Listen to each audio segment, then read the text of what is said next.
Hi, everyone. Welcome back. I am delighted to introduce the next session, Click, Click, Cash, Remodeling Payments. Our panel today dives into how payments work globally, from startups to European regulators. I am pleased to welcome on stage Tony Craddock, Director General at the Payments Association, who will be moderating this session. Tony, the floor is yours. Thank you very much indeed, much appreciated. Welcome everybody to this amazing session. I say this amazing session because I've met these guys. I know they are the most highly qualified executives on the stage today. I'm delighted that's raising expectations high and they're going to be surpassed. I like the fact that we've got on together and we've agreed beforehand that this is going to be a little bit like a chat in the pub. This is a bit more like, with these lights, the chat in the nightclub. So these are, in fact, tequila shots, and we're going to have ourselves a good time. So thank you so much in advance for our panelists being happy to come from their busy days. The theme today, Click, Click, Clash, Remodeling Payments. The cross-border payment industry, $150 trillion a year is sent internationally. Revenues of 240 billion. It's recognized that about 10, maybe 11% of all payments revenues come from cross-border. So it's a big session. And we're going to cover the areas of cost, speed, access, and transparency. And your role as the audience, please, is not only to soak up the information and the ideas, but also to actually create some questions that we can call on you to ask at the end, because these guys are a deep source of knowledge and will only get a certain amount from my questions. Yours, I'm sure, will be even more in-depth and insightful. I'm not going to give them each an individual introduction because they're very qualified to do that themselves. The format I've given them is fairly straightforward. I've asked them to pick a subject that they really like, and I've asked them to, having introduced themselves, I've asked them to identify what's the problem that is being solved with the solution they're coming up with, what is the solution, and what's been the impact. And then depending upon how we're going, we may have a bit of a chat, or we may go on to the next one.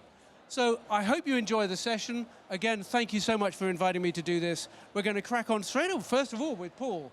And we're going to talk about overall cross-border trends. Paul, talk us about you, your background, problem, solution, impact. Hi, I'm Paul Walvik-Joynt with a very strange name. It's a combination of a Norwegian and American name. Born in America, worked for MasterCard on global commercialization. I've been involved with real-time payments for the last 10, 15 years, done 5 implementations of that. But the real kicker around the thing that I'm going to talk about, and I guess I could just go straight into it, right, Tony? Yeah, sure, go for it, yeah. Is around cross-border. So in terms of cross-border payments, you know, it's about connecting across borders, which, you know, just makes a lot of sense. But it's about goods, it's about people, and it's about getting the economy moving. There's around 60 instant payment solutions around the world that are really picking up traction, and those are important.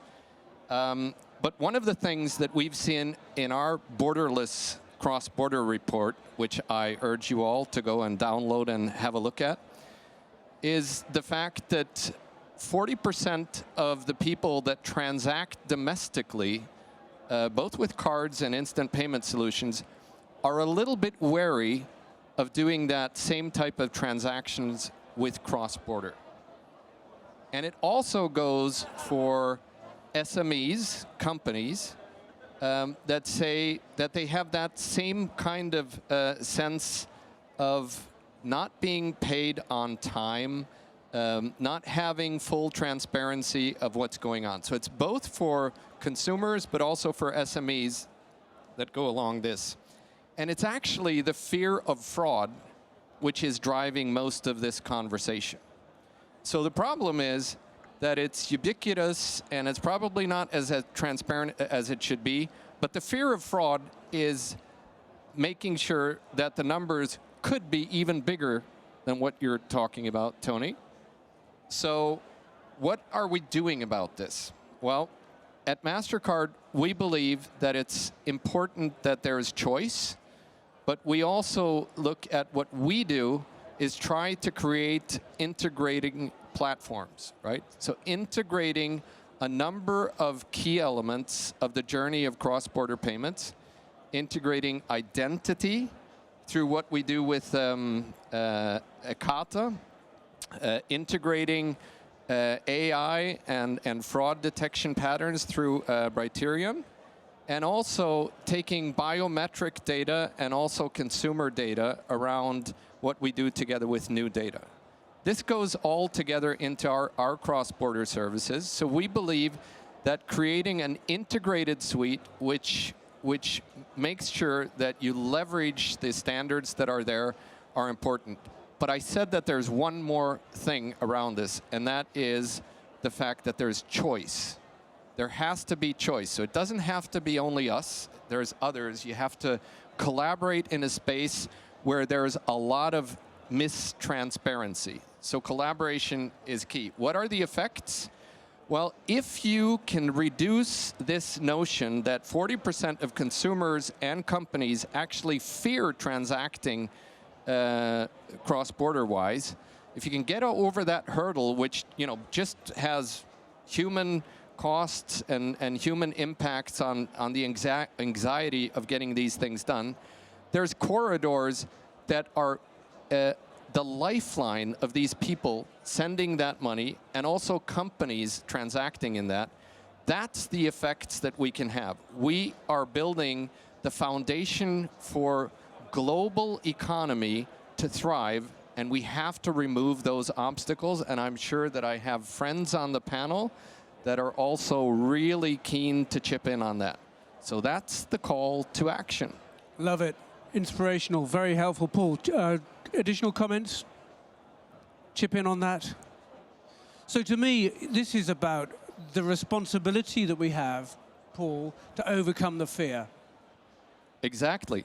And when there's a lot of potential that you can unlock, but the funny thing is that if there is this notion that you can transact domestically, but there's somehow this big leap that you have to do in transacting cross-border, that has to go away.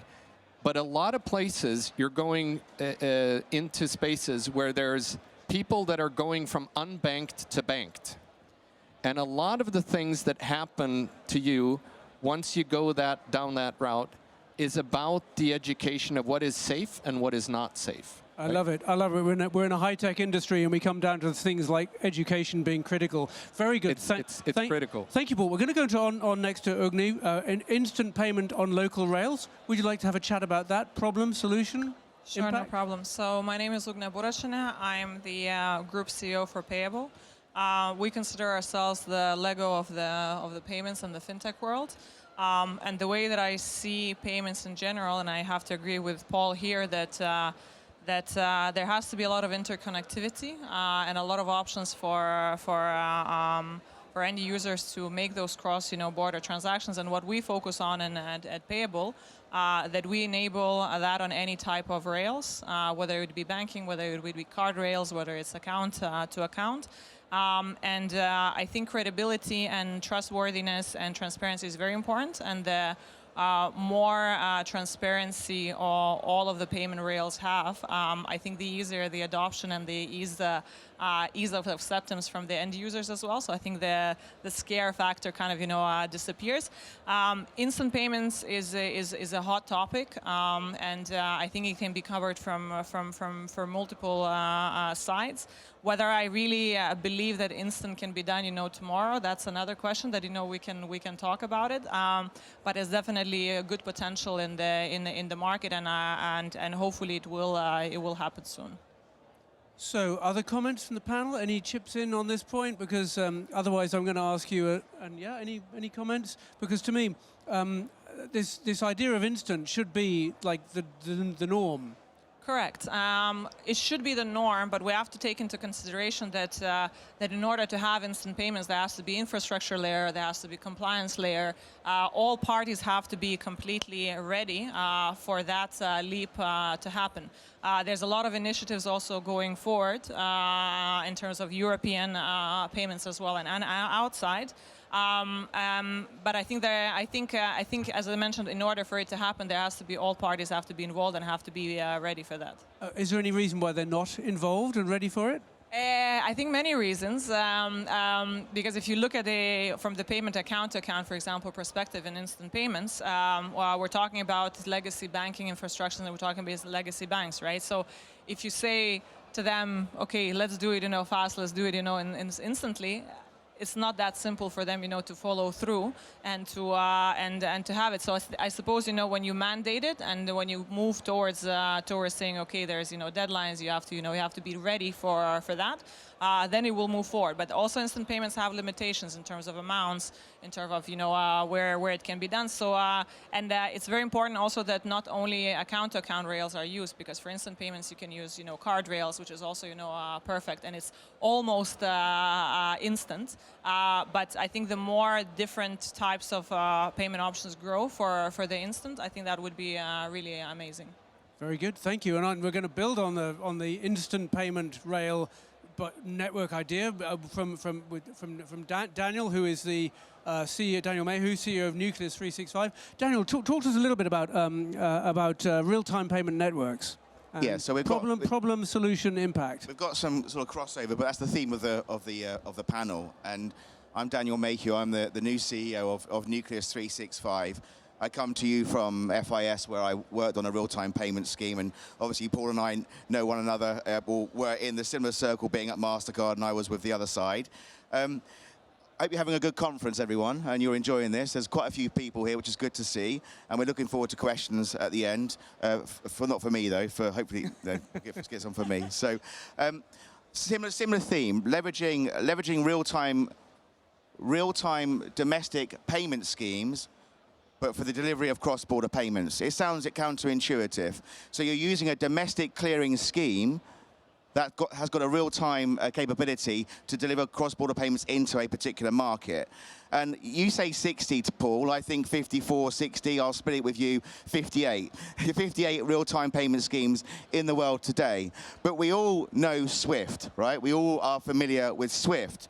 The members club, been around for 45 years, by the banks, for the banks, has got ubiquity just by the fact it's run by 10,000 banks, but it's not geared towards today's fast-moving, high-velocity, borderless world that we're in.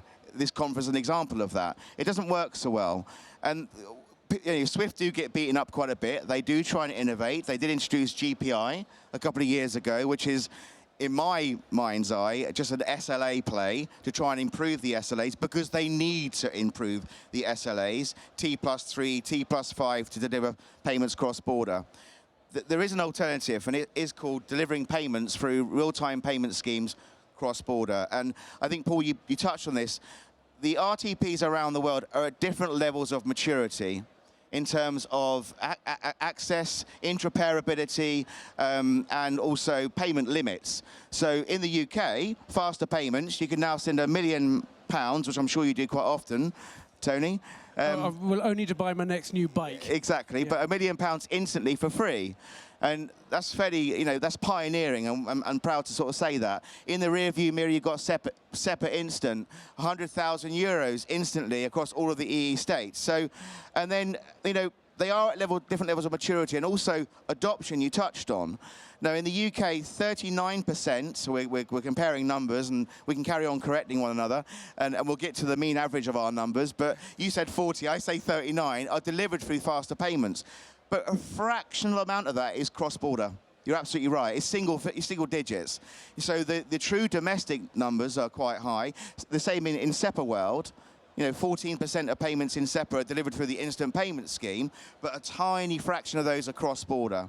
So, there are different levels of maturity and adoption, but it's heading in the right direction, and long may it continue. Instant payments for everyone, anywhere, is where we want to end. That's kind of the end game. You've then got the new kids on the block, FedNow. I mean, how long have we waited for Fed now, right? It went live on the 20th of July this year. $100,000, you know, across the North American states. The 20th of July is, I think, a prominent date for America. That's when they landed on the moon as well, apparently. I don't know if you know that. And the reason I know that because it's my birthday. So I'm hoping to get lots of cards this year. Was I supposed to pitch that? Anyway. Yeah, perfect timing. Well, I don't think I'm getting any cards by the look of the audience. But anyway, it was worth a punt. So yeah, they're all at different levels of maturity. Now, there are 54 or 56 or 60 of them. What should you do when you want to connect to real-time payment schemes in and out across the world? I would personally go with certain geos. North America, EU, and UK. You've covered quite a lot of the world there. And then when you bolt on open banking, alternative payment methods, IBANization at scale, you're getting to ubiquity. You can get that kind of instant in, instant out experience, which is what we all want to do.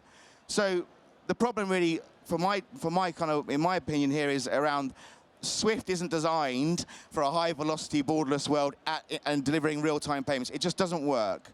The solution is to work with partners who have got that capability and specialism and almost be vendor agnostic. Go with one for that route, go with another one for that geo, and create yourself the ability to do instant payments, instant payouts across different providers. And the impact, well, it's obvious. Fast money in, fast money out, happier customers, increased cash flow, the business is growing. It's a virtuous circle. So I'm a real champion of RTP and real-time payments. Have been for the last 6-7 years of my career. Thank you. I think it needs to gather pace. I think we need to continue to lobby the central banks to give us access. And I'm looking forward to my cards from this audience for my birthday. Super. July the 20th. You heard it here. Thank you very much, good. Thank you very much. And next up, we're going to move on to Iana Dimitrova, who's CEO of OpenPayd, who's going to talk to us a little bit about the solution called virtual IBANs, or the problem called. Let's hear a little bit. Problem, solution, impact, please. All right, Tony, thank you so much for having me and for having OpenPayd as part of this esteemed panel. I must say, first of all, I'd be very happy to take questions. Daniel, thank you for that. Absolute pleasure to be here. Absolute pleasure to see so many new, great businesses around, so many partners around, and generally the industry, to see the industry more dynamic than ever. I think it's a very, very exciting time to be in the industry and to be in payments. I guess Paul and Ugne and Daniel all talked about cross-border payments. I'd like to come at it from a slightly different angle. So instant cross-border payments are incredibly important indeed. But when you think about payments from the perspective of the merchant and the users that we all want to service and satisfy, we also need to think about all other operational aspects. So at OpenPayd, we are, by the way, by way of background, OpenPayd is a B2B banking as a service provider. We focus on delivering infrastructure for embedded accounts as well as cross-border payments. But really our specialty is the virtual IBANs and connectivity to the different payment rails. So we service most of the players that we actually see on the floor here. Now, why are they coming to us? Why are digitally native businesses, FX providers, brokers, liquidity providers all coming to us? So instant cross-border payments is one issue. But the reality is that they have a number of other problems that they have to solve. First of all, it's all about instant and fully automated payment reconciliation. And you may find it strange that in this day and age, we're still talking about automation of reconciliation. But go and ask any one of those merchants on the floor, they will tell you that this is a real issue. So that's the first problem. So describe what you mean. What's the problem around reconciliation? All right. Okay. Let me use an example. I see Deriv over there, just because I have a line of sight. Yep. So if all of us were to pay using a debit or a credit card on the Deriv checkout page, what will happen in practice is they have to wait for 2 or 3 days to receive the settlement funds from their merchant acquiring bank through the scheme, Visa or MasterCard. And then they have to maintain a team of 5, 10, 15 or 50 people within their treasury team to actually reconcile the payments. That Iana sent 1,000, Tony sent 1 million, as we just heard, although your card limit would not allow for it. And then Ugne sent 250. So what we do is we offer named individual virtual IBANs to merchants for both their retail customers as well as their institutional customers.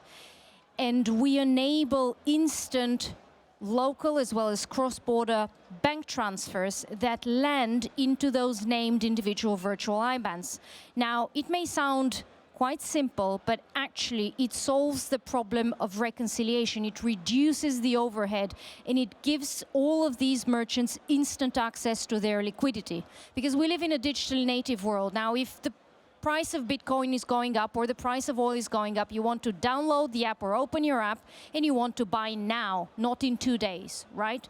So from a liquidity management perspective, the virtual IBAN solution is enabling all of these businesses to receive, Tony, your 1 million there and then, and not wait for 2 days for the money to go through Visa, MasterCard, through the merchant acquiring bank, and then hit their account. So first of all, immediate and automated reconciliation. Second, it is better liquidity management. And third, very important, the cost of that transaction is 3 to 4 times lower than the cost of the card transaction. We have literally saved tens of millions of euros and pounds for businesses that have incentivized their users to move away from the card rail to the bank transfer rail. Very nice. And picking up on your point earlier, when you marry this with the open banking payment initiation capabilities, the user experience is exactly the same. And Paul, I appreciate this may sound controversial, but this is not us coming at it from an industry perspective. This is the demand that we get from everyone that is here exhibiting on the floor. And if you allow me to make just one final point,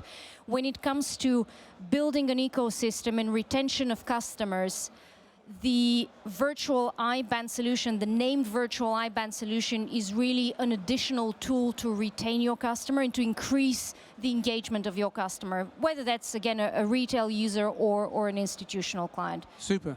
Thank you very much. Do you have, Paul, comments?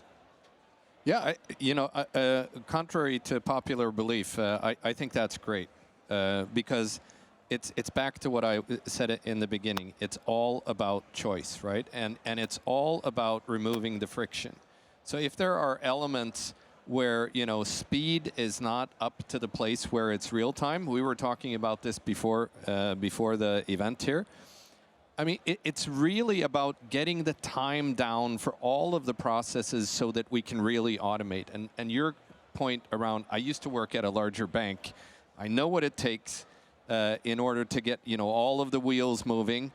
But, get on board the program. Everything has to, at some point in time, be real time. Because if you find the areas of friction that you've found, great. Go after it, eliminate it, and then let's move on. So we're all for that. Brilliant, and also brilliant because then one solution provider can learn from another, and then the whole circle improves. I think the world of collaborate, compete, coexist, co-invent, it's never changed. It's been the same for the last 20 years that I've been in this industry. And there's always a place for virtual IBANs. There's a place for non-virtual IBANs if you can reflect the funds in real time. There's also one thing about virtual IBANs, which is security. Source of funds, same name in, same name out, ring fence. It just feels better than a reference number, a link to a payment. And as I said before, virtual IBANs at the customer's name with open banking, IBANization at scale with RTP schemes, dissemination of the card rails, Paul, in a nice way. But you guys are already in the game because you're part of this jigsaw. You're in fintech. You guys own just the same as Visa own Earthport and own Currency Cloud because they want to be participating in the way the world is moving, which is away from the reliance on the old schemes and the old channels. Brilliant, brilliant. By the way, note, new term for your jargon busters, IBANization. I love it. You heard it here first. Right, moving on. And that's my phrase, everyone. Yeah. Yeah. Tough crowd, by the way. Daniel Mayhew, thank you. So Panya, we're now going to talk a little bit about the application of some of these things in Latin America. Great source of innovation. Everyone looks at PIX and goes, how do they do that? So talk to us a bit about that and from Paysafe's point of view, how that works. Hello, everyone. Thank you very much for having me. It is a pleasure to be here with all of you. Following Dan's, I just wanted to let you know that my birthday is on the February 26th, so I'm happy to take that card from you also. I got there first, thank you. Okay, thank you, Dan. Well, it was very interesting hearing my colleagues because I've heard lots of things in terms of the reluctance of LATAM that consumers have with regards to payment solutions, that they're fearful with fraud and security. However, in the case of, for instance, in Latin America, the problem is increasingly complex because it's extremely heterogeneous. And one of the things I would add that consumers are not only afraid to provide personal details due to security concerns, but also because there is a high sense of mistrust in the governments and their economies, especially because we're talking about a region that has never been devoid of political problems, like, for instance, the self-coup d'etat that was attempted in Peru, that created a lot of stress on the Peruvian soil, or the very fact that a couple of weeks or months ago, an Ecuadorian presidential candidate was assassinated right away. So with that, what happens also is that there is a lack of regulation in the sense that with regards to that, some PSPs and banks themselves, because there is no regulatory framework like we would have, for instance, in Europe with the PSD2 or MiFID for the CFDs and Forex providers. So what happens is that banks and PSPs in general, we need to just fill in the gap and try to find the infrastructure that consumers would be comfortable with. And what happens is that, for instance, in Peru or in countries like in Chile, you have different banks, and that what they do is that they release their own wallets. And you can expect everybody to have like 1,000 wallets in order to operate in e-commerce. And the result of that is exactly the same thing that Paul was saying in terms, and Ugne was saying also, with the lack of interoperability. And this is where we find ourselves in LATAM as to how we, for instance, in Paysafe, this is what we are trying to achieve. Like, how is it that we can manage this highly complex problem? Because, for instance, having virtual accounts or maybe having more bank accounts, because in a region where around 49% of the people in LATAM have a bank account, what means is that even if you increase the number of people that have bank accounts, that doesn't mean that they're going to stop using other payment methods, like, for instance, cash. But for instance, in LATAM, cash is king precisely because of their concerns with the governments and their authorities and their insecurity with the macroeconomic problems and so forth. And that is why it is vital that we understand also that, for instance, you mentioned the case of PIX, for instance. And in the case of PIX, yes, indeed. Tell people what PIX is. Well, PIX is a QR-based payment system that was released in November 2020 by the Central Bank of Brazil, that is connected with all the bank accounts in Brazil. And even despite the fact that Brazil is a country that's that they are used to utilizing credit cards, and PIX has only taken a year for cannibalizing the payments that were made via credit cards. But even so, that is not equivalent to say, well, that everybody is going to stop in Brazil to use cash, because that is not the case. I mean, PIX is something that is widely used in highly urban areas like Sao Paulo or Rio de Janeiro, but not in the case of rural areas where people are still highly reliant on cash, where 20% of the people utilize cash. In the case in Argentina, for instance, over 50% of the people utilize cash as a payment method, and in Colombia, for instance, we have 60%. And part of the problem is precisely because there are other mistrust to governments and the political problems they have always had. So what's the impact been of the solutions that have come in like this? Well, the impact has been precisely the issue with the lack of interoperability. Like in Peru, for instance, there has been like 5 different wallets from 5 different banks have launched their own wallets. So at the end of the day, you cannot expect everybody to have that. And even so, the wallet must have a cash component within it, because there's a lot of underbanked people. So you need to provide, you can have the wallet as just in line with the digitalization that has taken place in the world ever since the pandemic erupted and the lockdown and so forth. But you need to allow Latin Americans to be able to cash in and cash out in cash.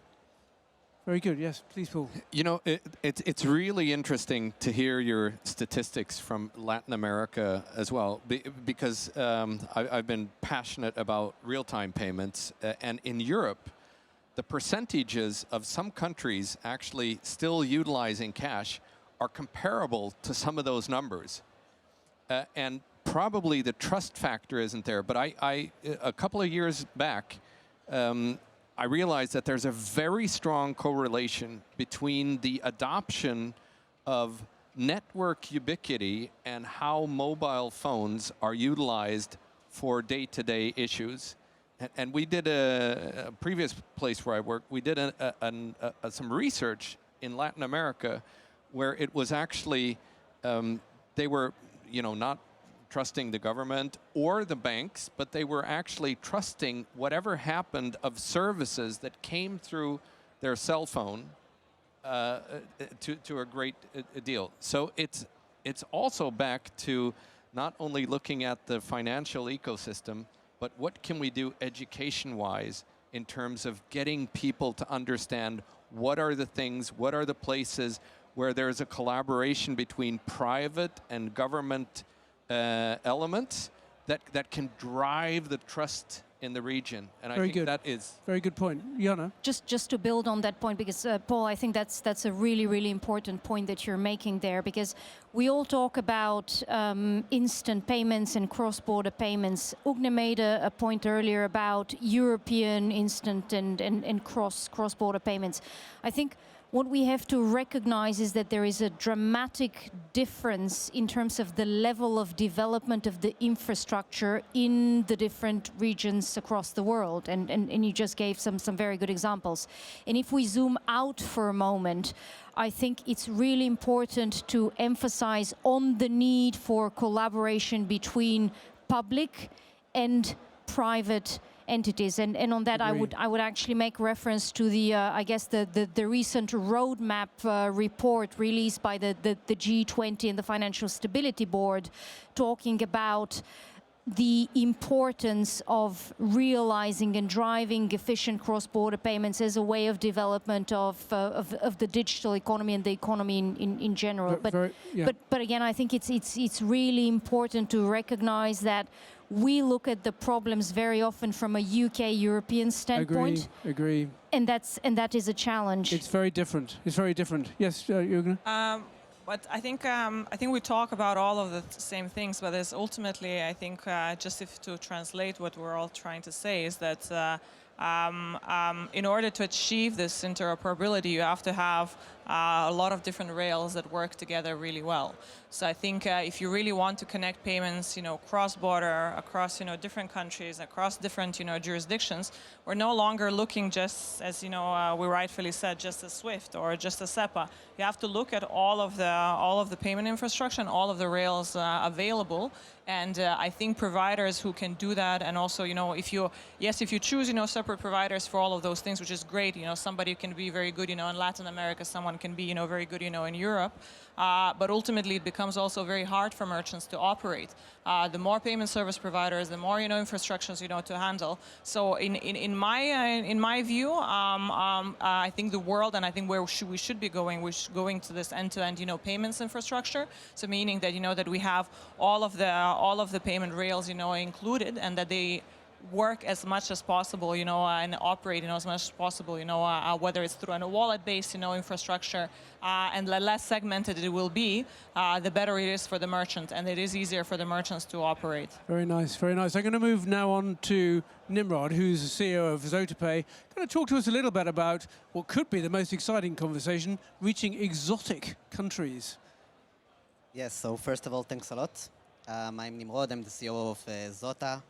Zota is a unique payment hub offering solutions for payments, payment technology, cross-border, currency exchange, basically everything that you need in order to facilitate cross-border payments, transactions in one place. So that's what we do. I was hearing everyone, and it was great to listen. And it just made me think like how much what we're doing in Zota is exactly that. I mean, we have over 500 integrations to different PSPs and payment methods all across the globe. We have very, very sophisticated back office supports, all type of Nimrod, currencies, can you move the microphone up? Yes, sorry. All type of currencies, all type of balances. Why? Exactly because that's what we want to do. We feel also, and this is also why we established the company, that the exotic markets, where populations are huge, let's take China, Africa, we just reached over 2 billion just by speaking about those two places, while we were speaking mostly about Europe and let's say the Western market more, which is way less. Latin America, which Panya mentioned, very, very interesting PIX, product like PIX. Okay, so the story is different there. We can take Africa, for example, where mobile money is very, very popular. People not really familiar with cards, to be honest. You have a very high amount of young population. They don't even know cards, right? They weren't born like we do, right? We know the credit card, they don't know it. And by the way, MasterCard also understood it. They invested themselves $100 million in Airtel, which is one of the biggest cellular carriers actually established in India, but very popular in Africa as well. So I think the problem, there is some collision between the regulations, between the way we speak about IBANs, cards, while in China, those things are not even relevant. In Africa, they're using, as I mentioned, you know, the small phones. So we need to somehow close the gap, right? The solution? I think a solution is companies like us. I mean, we are going to those markets. We are integrating their products. We're having local presence. We're bringing everything under one API. We're trying to somehow translate the way those things are working to merchants, let's say from Europe or from different places. Regulations, we hold over 5 regulations in different regions. So we're really making an effort, you know, to do it, to make it happen. Yep. By the tools that the world gives us. And yes, so we're actually doing that. Say we're at the front of that, to be honest. Brilliant, brilliant.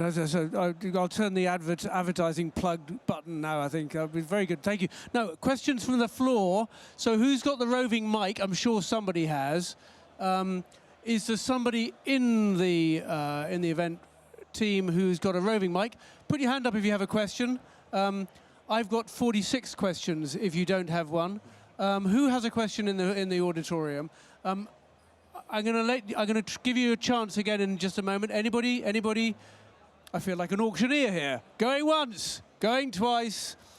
So let's move on to talk about a subject that we touched on. You touched on actually, Nimrod, which is to do with regulation. There's a flood of regulation. To what extent do the regulators get it?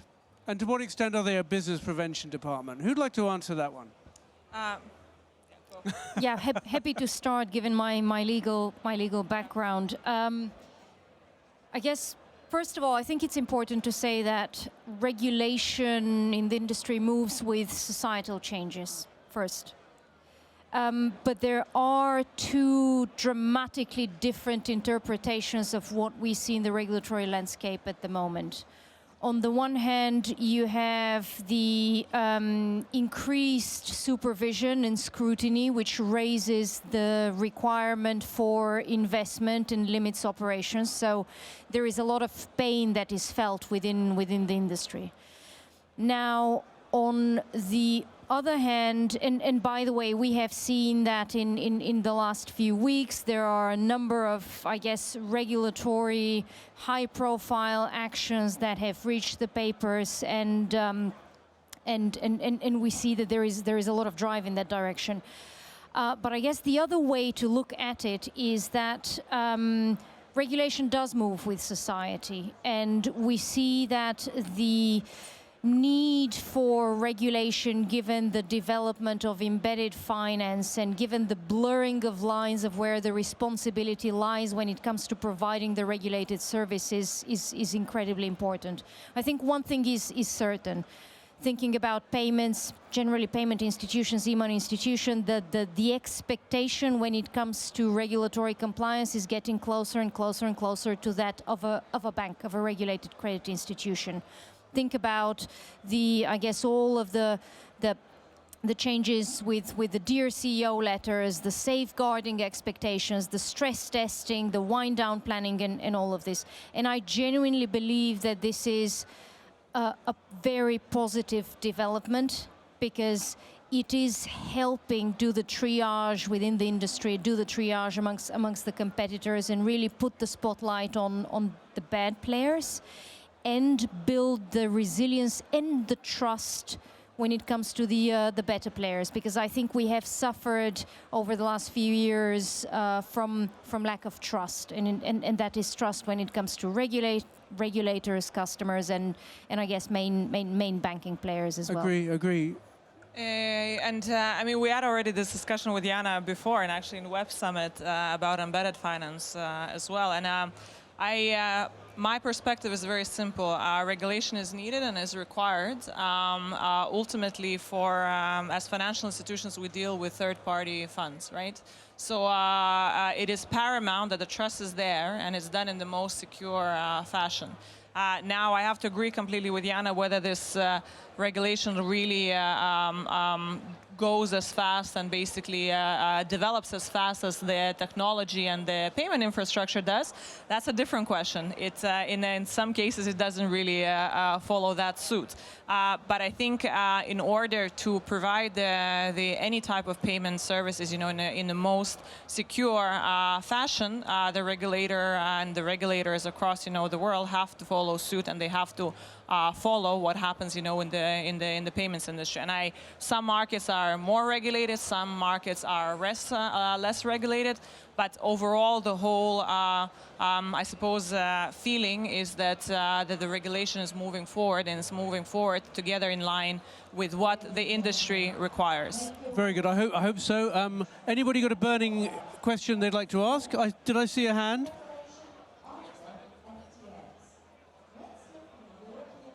Can anyone get a mic? Very good. Yes, please. Can we bring the mic to the front? Yes. They're all having a cup of tea at the back, I think. Let me find... Oh. Can we just invite her to...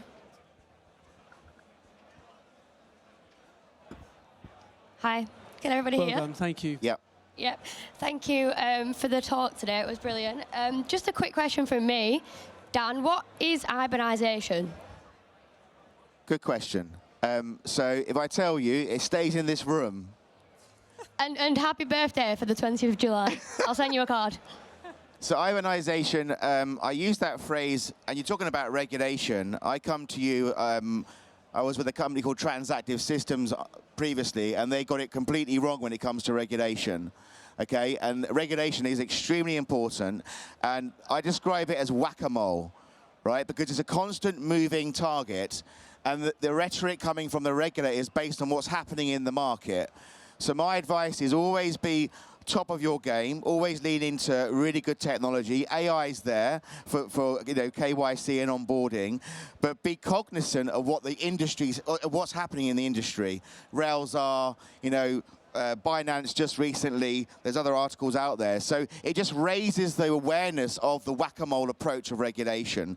To answer your question, Sophie, ibanization is multiple IBANs at scale at the customer's name. So for example, one of these large brands here wants to onboard, say, 200,000 customers today, giving them ibanization today for 200,000 customers in multiple currencies in the customer's name. That's my impression of ibanization. There's a lot of words there.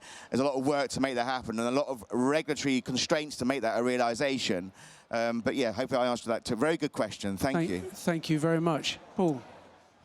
I was thinking of one of the things that you were saying, Nimrod, because if I had a wish list, I previously worked for a bank, but if I had a wish list to regulators to say, how can how can we be safe? How can we be trusted? But how can we also focus on the technology that integrates easier? One of the biggest risks that we have today that we've heard is the fact that, you know, you're solving great problems, we're all trying to solve problems, and very often it's about integration. Now, integration and the risk which is inherent in implementing different elements of technology should be something that is treated almost the same way as capital risk to a system which is not working. So that's a technology... Explain that again, Paul. So it's a technology lens that regulators could take of saying, do we have areas where it's difficult to integrate, where it's difficult to implement, where it's costly to make changes that have technological impact, but could build trust and could extend trust? That's something that would lower the risk of the financial system and would be something that would be welcomed, that regulators look at, because that is an inherent danger of not investing enough in the places where the friction is too high. I think that would be a very smart solution. Any other comments on that? I think it's an interesting idea of thinking about the regulatory development strategy. What's our approach to developing regulation and thinking of it through a technology lens? I think it's very smart. On the subject of technology, I'm going to ask the last question, and you can all jump at who's going to answer this one. It's to do with, we haven't heard the words blockchain, crypto, and stablecoin. What's crypto? Mentioned. It's all about AI, Tony. Now that's we haven't mentioned AI. Well, okay, let's talk about AI. So that was easy. Nice pivot. We're a quick dodging that one. So who would like to talk about the application of AI in cross-border? And we've got about 3 minutes, so let's go. Go for it. I will talk from the payment service perspective, the way that I say that I see AI, because there's an awful lot of talk about AI, and especially about generative AI. The way that I see it's used in our industry specifically, and for companies, like us, that are in fintech, is one is processes where you can really improve and build and make things way more efficient. Other is fraud and risk, which technically has already been used, as we discussed also quite a few times, for many years from the machine learning perspective, right? So we're kind of going into that space. However, I have to be cautious also on the fact that, again, we are highly regulated companies in highly regulated environments. So AI has some really interesting applications, but also I look at it in a very cautious way. There's a lot of data issues that also will have to be looked into to utilize. But I would say from the processes and the third one I would also add is for the simplification of integration for the APIs, which can also be used. And I think this is probably will be the one that, and it is already shaping for our fintech companies, that this is the one that we jump into the most. I love a panel where we're all desperate to make our last comments. Iana, you've got 30 seconds.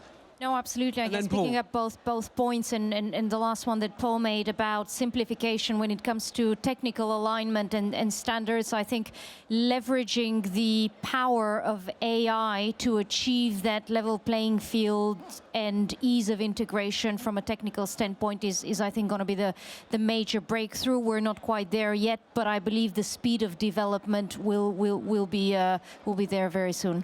Thank you, Paul.